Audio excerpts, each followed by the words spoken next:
It's time for Tiger Talk, presented by Old Chicago Pizza and Tap Room. Old Chicago, amazing craft beers and food, north of I-70 in Hayes.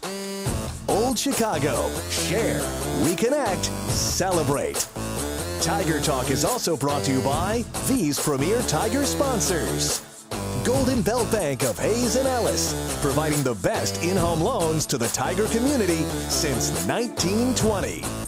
The Hayes Med Orthopedic Institute, part of the University of Kansas Health System, and the official physicians for Fort Hays State University Athletics. The certified public accountants of Adams, Brown, Barron, and Ball. Your trusted advisors, providing you with commitment, experience, and integrity. BTI, your John Deere dealer, with locations in Buckland, Great Bend, Greensburg, Hoxie, Ness City, and Pratt. BTI, Valley Hope of Norton. Get help and find hope. The Taco Shop. Dine in, carry out, or delivery. You've never had it so good. Horizon Appliance and Mattress. TVs, appliances, Traeger grills, and Tempur-Pedic bedding. Open 7 days a week at 1501 East 27th in Hayes.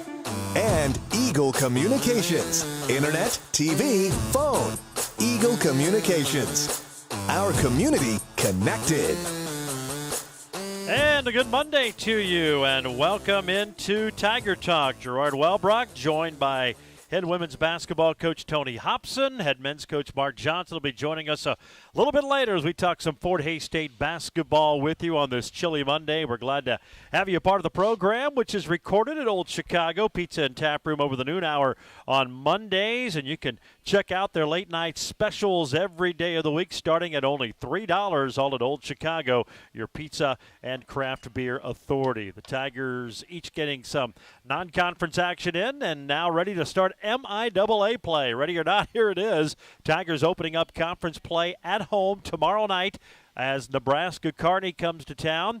And then on Saturday afternoon, Emporia State will be making the trek to Hayes to take on the Tigers. And as we said, kind of ready or not, here it is, conference play. Obviously, the non-conference, which you still have more to play as the season goes, but so far 6-0. Got a little tune-up, I guess, with Missouri Valley College and took care of business. It was obvious from the get-go you were going to win that game, but I think we talked afterwards. What you liked about it, your team was focused and played the game the right way and didn't let it get sloppy, which sometimes can happen in those type of games.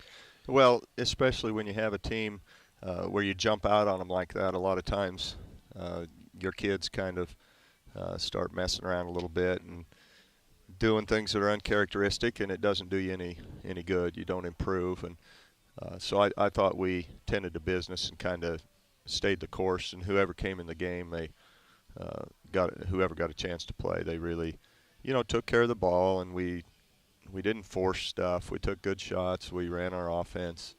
We played good, solid defense the whole game. So I just, it was a good game. To get everybody some minutes, to get some experience for some of the young kids that hadn't got to play as much in the prior game. So I liked it when we can play a game like that and only turn it over 11 times, and I think 3 of those were 3-second calls. So really, you don't hardly turn it over and forced a bunch on their end. So I thought it would be a closer game than that, and I think some nights it would be. Mm-hmm. They caught us on a good night. We shot it well, and we were focused, and I think we can kind of see what's on the horizon, and I think we're kind of getting mentally fine-tuned for what's coming up. You mentioned the turnover. That's kind of been a strength in both regards. You've done a good job of not turning it over, near the tops in the country, and you're forcing a lot of them, and they'd had some turnover issues coming into it. Now you guys have been pretty good, and not just getting turnovers, but you usually find a way to score out of a lot of those. You get a lot of your points and have the last several years on points off turnovers. Well, we're getting better this year. We've had some issues earlier about not converting and not getting good enough shots. But, the last 3 or 4 years, let's see, how long's Carly been here? 3 or 4 years? Yeah. I'm not sure we haven't been in single digits average in turnovers, which is just really unheard of in basketball. When you can play when you can play, especially when we're not trying to slow it down and we're running the ball, and when you can get down there 12 or under, it's extraordinary. And I think a lot of that has to do with who we have taking care of the ball. Yeah, no doubt about that. And Carly's certainly been as good as there has been.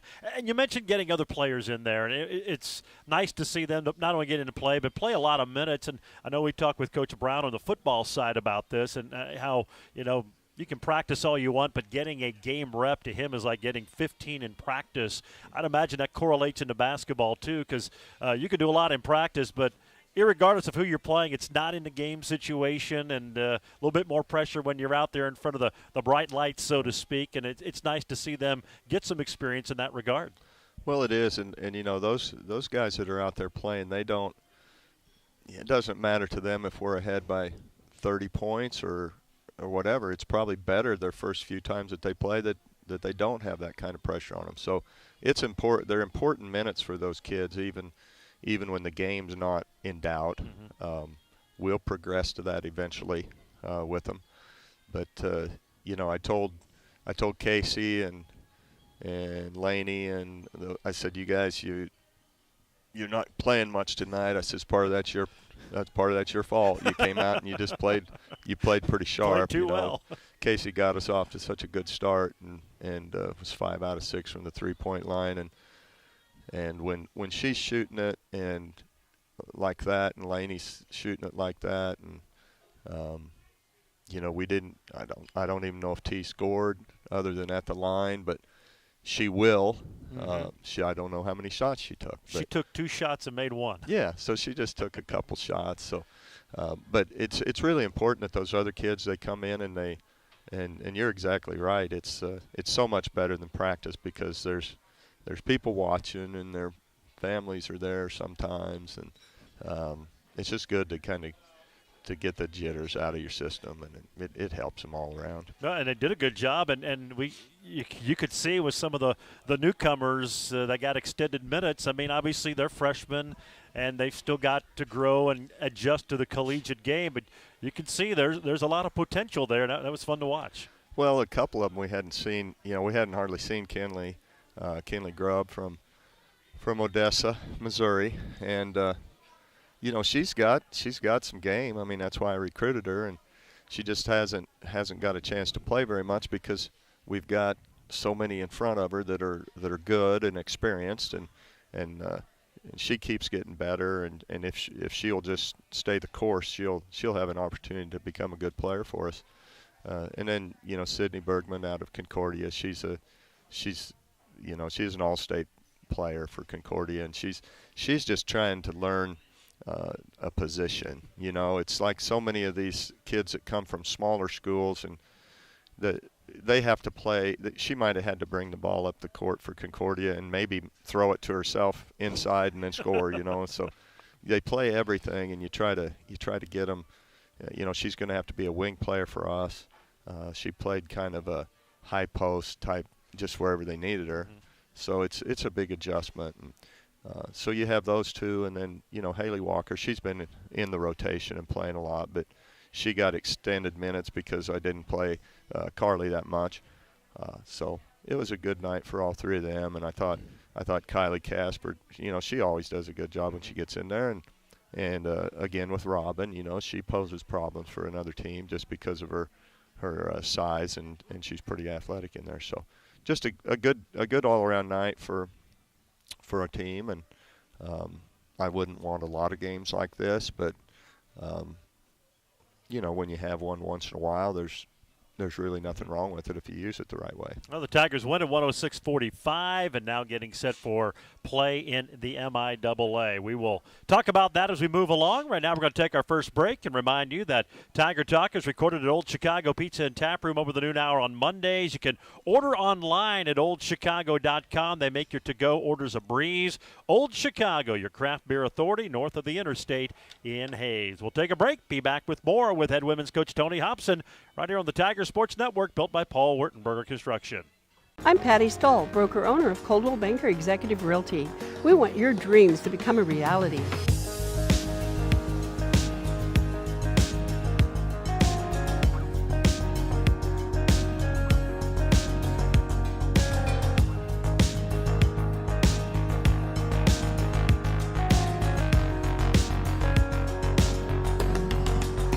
Coldwell Banker Executive Realty prides itself in putting you first.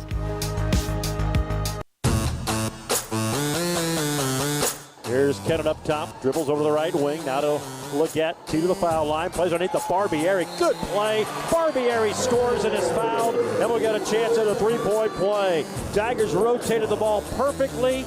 Got it in low to Barbieri for the layup.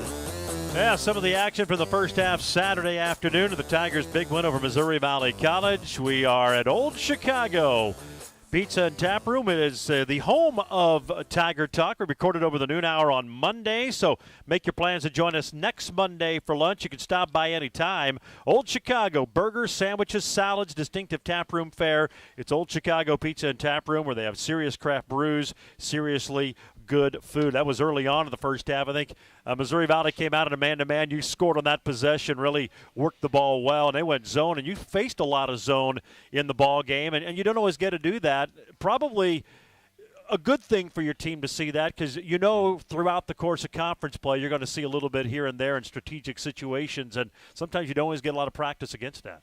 Well, I know probably I don't know, the last couple years we've started, as the conference changes coaches, you get more teams that play, they might switch strategies. I know probably 3 or 4 years ago I don't think there was anybody that was playing zone in our conference. Maybe a couple teams that would mess with it a little bit and give you a few possessions or just to throw you a change up, but not really dedicated to zoning anybody. But now we're getting some zone teams.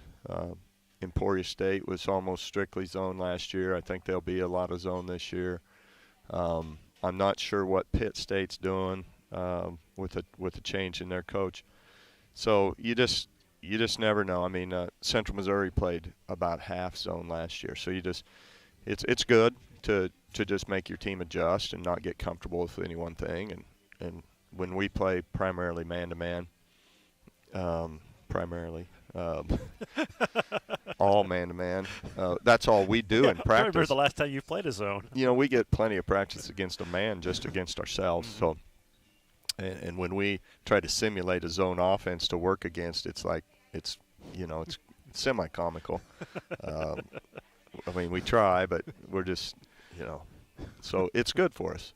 And we've seen a couple zone defenses. So, you kind of find out what's going to work for you until you don't really want to go into a big game facing a zone when you have no idea what's going to work. So you can kind of eliminate some things and change a couple things, and usually by the time you need it, you're ready to roll with it. It seems like the zone you've seen your team has handled it well and have been comfortable against it. It sounds funny, team was in a zone. It should be easier, maybe some would perceive, but it's different, and it's easy to just rely on threes and just sit around a perimeter. But I know you still like to attack it and get some good looks as close to the rim as you can. Well, it's just a different concept, and when some people have a hard time when they just have to, ball fake and maybe stay in a little smaller area, and they're not running around cutting all the time. It's a different thing, and you take different types of shots. You don't get a lot of drives to the basket.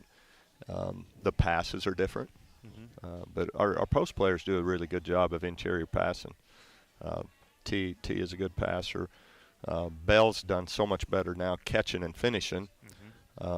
Randall's good at it. Randall's really good at sealing against the zone, and then you can always throw Casey and Laney with their size. They can play that 4-man, and then you pose problems because they can step out and shoot it. So, it's just a different thing. It's just one of those things. It's not any harder or easier than facing a man. It's just different. So you need to get some experience against it. Well, conference play beginning for the Tigers on Tuesday. Tomorrow we'll talk more about Nebraska-Kearney in our next segment, but just the conference overall. You have the defending national champs who lost a game down in Texas to St. Mary's on their home floor, then came back and beat a perennial contender in Lubbock Christian the next day.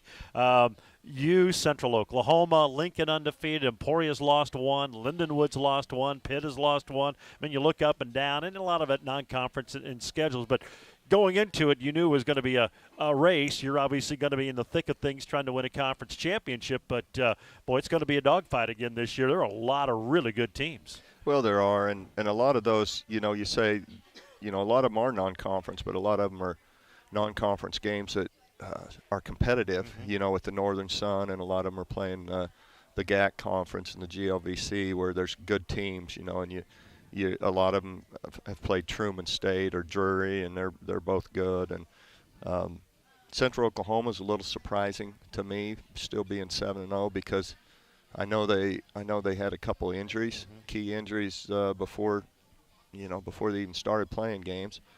But they do a good job, and they have a lot of talent to start with. So maybe losing a little of it isn't going to kill them. Not sure who's Lincoln has played. Haven't looked, but we know what Central Missouri is. Pitt State had a lot of good players in their system, good young kids, and they had a good freshman class coming in. So I think they're a little bit of a surprise. I think people thought they might slide a little bit more than they have. So you have those, some of the same old characters. And Emporia State did lose one on the road that probably, most of the time they wouldn't.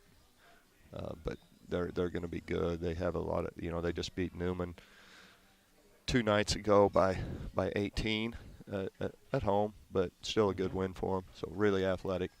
So we're going to have our hands full, but all you can really ask for is that you're one of them. That every year there's going to be 3 or 4 or 5 teams battling it out, and you just want to be one of them. Yep. You don't want to be one of them, down at the bottom. And we've been one of those 4 or 5 now for 7, 8 straight years, and we just want to keep being in the mix with an opportunity to, if you get hot and start playing well, that we can beat any of them. Well, the Tigers will get the first start of that coming up tomorrow night. They take on Nebraska Kearney. We will take a little preview look at the Lopers when we come back. We are at Old Chicago Pizza and Tap Room, north of the Interstate in Hayes. Final segment with Coach Tony Hobson after the break here on the Tiger Sports Network, built by Paul Wertenberger Construction. Ready to discover something new? The next time you're in your car, tune your radio to 94.3 FM. It's here. It's Hayes' greatest hits. Love it. On 1400 KAYS and 94.3 FM.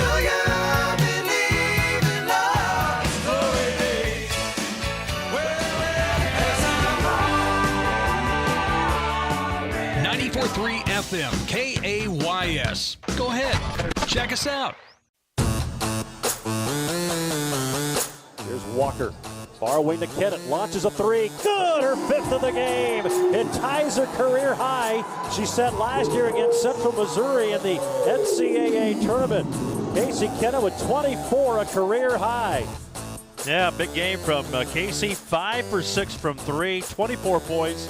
6 boards, 3 steals, 2 assists, 19 minutes of action. Pretty efficient for Casey. Hopefully carries that over to tomorrow night when the Tigers open conference play. And we've seen her be a streaky shooter, and she gets on a roll like that. It's fun to watch, and you can just tell from the get-go she was locked in and didn't hardly move the net when those went through. Yeah, it seems like it's either feast or famine with her. I mean, this year she's been more consistent in previously in her career, but this year she's been kind of hot and cold. So hopefully she just kind of snaps out of the, she really shot it well. Hopefully that's will continue coming up, because it really kind of changes our.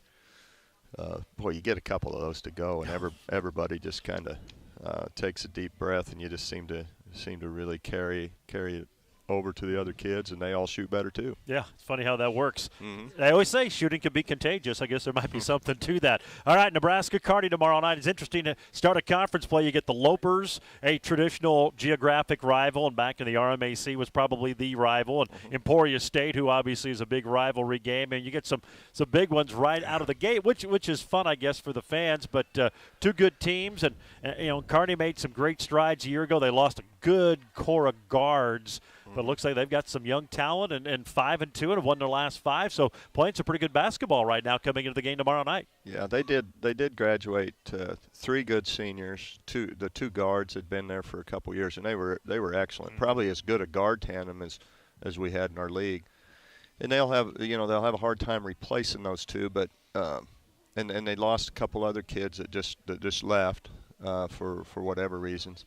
But they have a lot of good freshmen, and they have a couple transfers that are really helping them. So definitely a team to be reckoned with, and somebody you can't overlook, because I thought they looked when we saw them up there a couple weeks ago, I thought they looked good. Got some nice size with some of the freshmen, 6 foot 5'11", that are kind of playing that 3-4 spot. They kind of remind me of Kennett and Taylor Ross and some of our bigger guards, and they play good defense.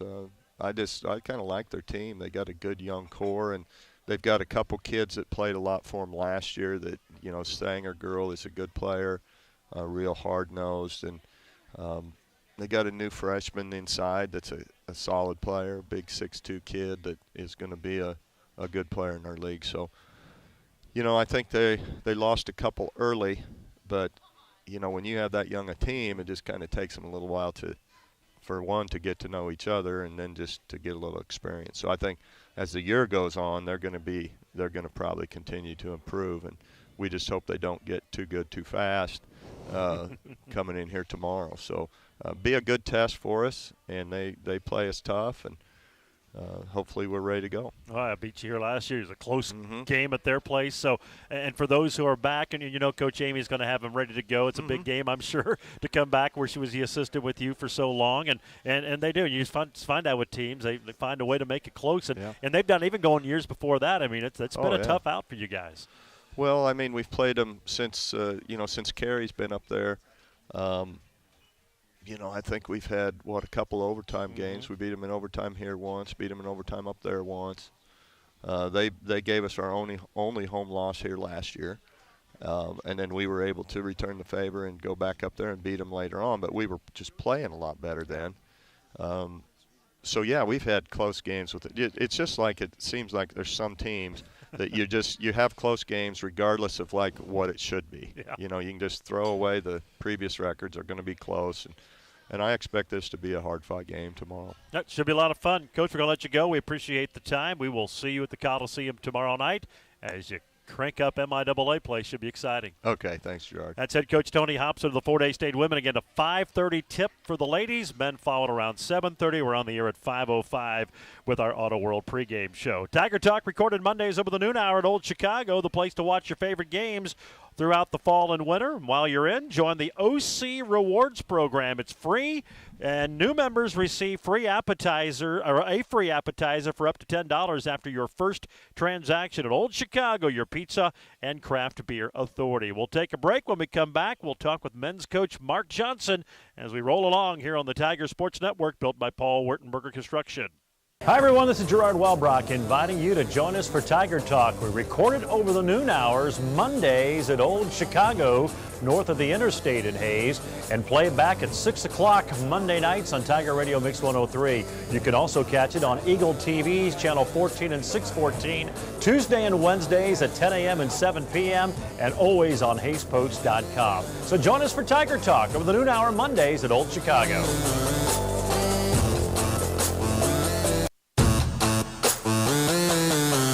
Now on the baseline, Marcus Cooper at an early turnover. Skips it in the left corner to Nige Wright for a three. That one's good. Nige Wright was a second three-pointer. He's feeling comfortable tonight, and the Tigers have a 16-8 lead, their largest of the ball game. Yeah, that was last week. Tigers get a non-conference win over Central Christian College, 71-46, and now getting set for the opening of MIAA play tomorrow night against Nebraska Kearney. Tiger Talk brought to you by Old Chicago Pizza and Tap Room, home of the World Beer Tour.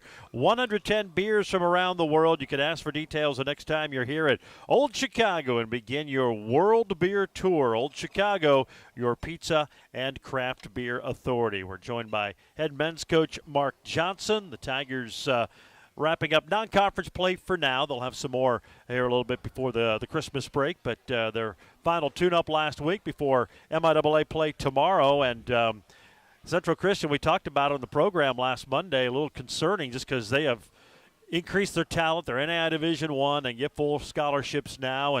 Boy, it was a struggle a year ago, but I thought your guys were locked in. I don't know if they remembered that or you reminded them of that, but they played well. Yeah, I'm sure that had something to do with it, and I thought we guarded better. And then sometimes, too, they just make hard shots, and sometimes they don't. You know, last year, number 35, I think he made 4 threes, and one of them we were so close trying to contest, we fouled him on the shot, and he still made it. You know, this year he probably got very similar looks, and I don't know what he went 0 for 4 this time. And so, I mean, we deserve credit. I think we made it a little harder on them, but like I said, sometimes they just miss, and it makes you look like you're playing a little bit better than maybe you are. And sometimes when they're making shots and it's making you worse than maybe you really are. So, but yeah, good win for our guys, and hopefully that gives a little momentum going in to this week. You mentioned defending the 3 and just defense. I know it's probably not to where you want the field goal percentage, the 3-point percentage of defense, probably a little bit too high for your liking right now going into conference play. Yeah, you know, really last year we were really good at that. I think team shot 31% from 3 against us for the season. We were way up there in the MIAA. I don't know what number we wore, 1, 2, or 3, somewhere around there for 3-point field goal percentage defense. Obviously, right now we've really struggled to guard the line. People have shot it well against us, and part of it's the teams we've played. I mean, we've played some teams that have spread us out and have big guys who can shoot the ball, which makes it difficult for our big guys to cover. But we have to do a better job. Do you feel you're getting better? I mean, you're seeing, in practice a chance where they can be. Yeah, I mean, you hope so. And it's still early in the season. I mean, you're never at this stage of the game or the season where you expect to be. You got to see, you need to keep continually improving throughout the year. So hopefully we get a little better at that. You know, Kearney's always been a team that can shoot the basketball. You look even Emporia on Saturday. I mean, their center, Hassan Thomas, he shoots 3. So, both these teams we play this week, outside of Kearney's 5-man, they all really can shoot the ball from 3. Well, see what happens. And speaking of 3, Nige Wright played well for you. Came off the bench, hit 3 threes, scored a career-high 14 points. He had 13 from Trey O'Neill, who also hit 3s. 3 of them, 3 for 5. Those 2 guys really played well off the bench for you. And I know we've talked about it. Nige needs to get better on the defensive end. And with new kids, you see that a lot. But they give you a nice little shot in the arm off the bench if they can continue to shoot it like that. Like I said, we have a little more. I think we have more options this year than a year ago. More guys that are capable of maybe putting some points on the board. You look at our point guard position. I mean, so far I really feel like Kyler's had a really nice senior year going up into conference play. He's becoming a factor offensively. I think he's averaging a little over 8 points. His assist-to-turnover ratio is tremendous.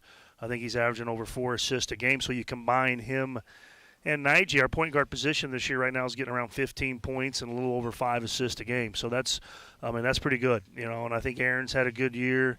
Trey's really kind of bought into his role with the team, and you saw him pick it up. And really, him and Nige, I think we're both 3 of 5. So I like what we're getting out of our 2-guard position.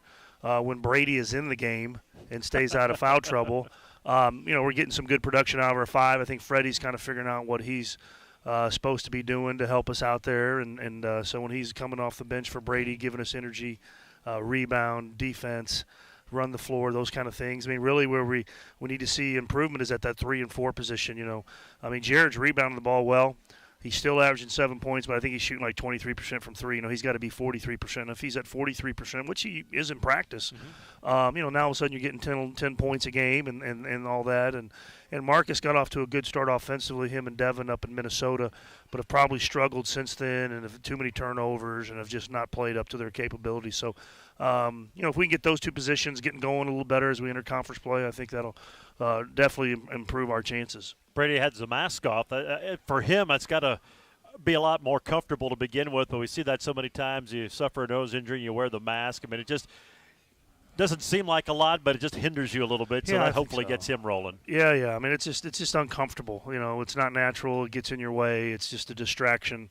And, he handled it fairly well. And, it was nice to see him get that. I mean, he just has to find a way to stay out of foul trouble. And like we've tried to preach to him, I mean, being a center at times and not the most – I mean, you're going to get 3 calls against you even no matter what you do. He's got to eliminate those 2 fouls that he kind of brings upon himself because we have to have him – he has to be out on the floor for us to be as good as we can be. Without him, it's just a big difference in our team. And obviously the way they call the game now, we talked a little bit after the game the other night. I mean, the freedom of movement and kind of the emphasis that is going into college basketball right now. When those big guys go out there to set screens, they just have to be so careful that they're set and and try to avoid those. Yeah, again, most nights, you get frustrated with the guys that are doing your game, but really it's not the individual refs. It's just the way they're being mandated to call the game can be a little frustrating, and we sit here and I got to hear all these meetings in the postseason officiating about how the NBA is high scoring. We want to be more like the NBA, and what frustrates me, if you watch an NBA game, you can pretty much tackle a guy setting a screen on the offensive end, and it's not a call. It's not a foul. Where at college, we breathe on a guy setting a ball screen. A lot of times it's a foul. So I don't quite understand what they're trying to accomplish there. If they're saying they're trying to be like the NBA, then we probably should let these guys, not call so many cheap fouls on screens when they're setting screens on the offensive end. But, what do I know? The NBA does play 8 more minutes per half, too. Their games are a little bit longer, so that has a little bit something to do with it as well. I guess 8 more minutes a game. But Fort Hays State now getting set for conference play. There'll be Nebraska Kearney coming to town tomorrow night, and then Emporia State. So 2 pretty good tests right out of the gate. And we'll talk about it when we return. Of course, we're at Old Chicago, where we record Tiger Talk over the noon hour on Mondays. Old Chicago, your craft beer and authority, over 40 rotating draft beers. You can stop by today. They're north of the interstate. Old Chicago Pizza and Tap Room. We'll take a break, preview the Lopers, when we return on the Tiger Sports Network, built by Paul Wertenberger Construction. As you plan for your business in 2018, advertising should be an important part of your growth strategy. Digital marketing puts your business in front of the right customers online. Advertising with the Hays Post ensures your message will be viewed 1.5 million times a month, including 375,000 unique views a week. Are you ready to grow your business? Advertise with us today. It's affordable and it works. Call us today at 785-628-0467. Eagle Communications, our community connected. Trey O'Neal, he'll dribble it up on the side. Now Devin Davis has it, gets a screen, dribbles, nearly traveled, plays it over to O'Neal. Now a 3 from Kyler Kinnaman, too strong for the right wing, and the rebound is taken away by Kyler. He'll go in for an uncontested layup, took it away from Isaiah Rivera. Kyler Kinnaman with 6. The lead grows to 10 at 20-10. That was a nifty move on Saturday as Kyler got a steal and a layup, part of his effort against Central Christian College. Tigers win it and now gear up for MIAA play as they get set to take on Nebraska Kearney tomorrow night. It's a 5:30, 7:30 men's and women's doubleheader, and pretty good test right out of the gate. I know the Lopers lost some key components that have been a part of their program for a long time, but they've got some good young talent, and always a challenge against just their style of play and the way they play. And, this is one of the big games they play every year, so it'll be a tough one for you guys right out of the gate for conference tomorrow night. Yeah, they got a really good freshman right from hometown kid from Kearney, Cannon Coster, 6'4", one plays the 2, plays the point guard. Good player. I think that's the biggest concern we have. We're pretty short at the 1 and 2. You look at Kyler and Nige. I don't know if either one of them's taller than 5'10", or even if they are 5'10". Then Aaron Nicholson's probably not 5'10" at the 2 guard. Trey's our biggest 1 or 2, and he's probably 6'1.5". Kearney at times when they don't have the little point guard in, and he has not been starting. They don't play a guy below 6'4". So we're going to be guarding, have 5'9" guys trying to guard 6'4", 6'5" guys, and they're going to try to post us and I thought you look at even like when we went up to Minnesota, we played against Ryan Brueggemann, a really good point guard. He's only about 6 foot. We had great contests, but he just had the ability to jump over us. And even though Kyler was right there playing great defense, he just went over and shot him. Well, these guys are about 4 inches taller. So, we're going to have to speed them up, try to pressure them a lot, and not let those guys get inside the paint, because if they can get to the paint, they're just going to be able to jump up and shoot over our smaller guards. So, that's probably the biggest concern we have with Kearney, is just a size differential in the backcourt. And, they're 3-3, but they've gone to Wayne State, who's really good. They've played a pretty challenging schedule. So, and with some newer faces, you'd expect a few struggles early on. But looks like they've got a chance to be a pretty formidable team in the MIAA this year as this thing rolls along. Oh, yeah. You look at us. everybody's non-conference games have really changed. Before, even 6 years ago, you could pretty much, like I said, you'd start the year off 7-1, 8-0, no matter if you were good, bad, or great. You know what I mean? And now Kearney, when they go down on the road, play Southern Nazarene on the road, well, they're in the hunt to host a regional. That's one of their losses. Wayne State has already beat Pitt State on a neutral site. Pitt State, I think, is pretty good. They lost on the road to Central Missouri. Wayne State did in a close game. Talking to both those coaches at Central and Pitt, said, hey, Wayne is sneaky good. I mean, they're a good team. So, you're on the road at Wayne, on the road at Chadron. I mean, these are different games that we're all playing to start our season. So even though they're 3-3, I mean, they've played a majority of those on the road. And a matter of fact, I think they probably played 4 of those 6 on the road against good Division II teams and, gaining good experience. So I don't think they'll be nervous about coming down here on the road. They've had some, experience here the last couple of weeks about going to tough environments and playing. And you look at the MIAA, it's going to be a dogfight again. Northwest off to a great start. You thought they might drop a little bit when they lose Pitts, but that hasn't happened. Missouri Southern expected to do well. They've had the one loss, but have won 6 in a row. Pitt's off to a good start. Washburn again. Central Oklahoma, some big non-conference wins. It's going to be a challenge again in the MIAA this year. Yeah, I mean, I think the biggest concern is just the quote-unquote lower 3 teams from a year ago. Missouri Western now is 1 game away from all the, tying last year's record. Northeastern's off to a 5-2 start. I don't know. They might have won 7-8 games all of last year. Emporia is much better, as we'll see on Saturday. So I think that was over those 3 teams right there were basically half our conference wins from a year ago. And, I don't know if we're going to sweep all those teams this time around. Sure hope we do. But, I mean, it'll be a tough league. I say this all the time. I don't think there'll anybody that will just dominate and go 18-1, 17-2, 16-3. But, Missouri Southern's got a guy down low that Cam Martin at Missouri, he might be as good a player as we've had in the MIAA, and I used to say that about Justin Pitts and Matt Rogers, but I'm not so sure of this guy. He's just a different kind of person, physical specimen playing in the MIAA. So, I mean, maybe he carries them Northwest. Maybe they keep going, but I think it's going to be more losses, and I think the league's going to be more jumbled up than it's ever been. Well, it all gets started tomorrow night for the Tigers as they host Nebraska Kearney. Mark, we appreciate it, and we'll see you at the Coliseum tomorrow. All right, thank you, Drew. There you go, head coach Mark Johnson of the Fort Hays State Tigers. Again, Nebraska Kearney to open up conference play tomorrow, 5:30 and 7:30. We're on the air at 5:05 with the Auto World pregame show, and then Emporia State here Saturday afternoon as well for MIAA play at Gross Coliseum. Of course, a reminder, you can watch the video replay of Tiger Talk Tuesday and Wednesdays, 10 a.m. and 7 p.m. on Eagle Cable, Channel 14 and 614. You can always watch it online at HaysPost.com. Just click over the Eagle TV icon up on the top left and click on Tiger Talk. The program presented by the Hayes Med Orthopedic Institute, Adams Brown, Barron and Ball, BTI,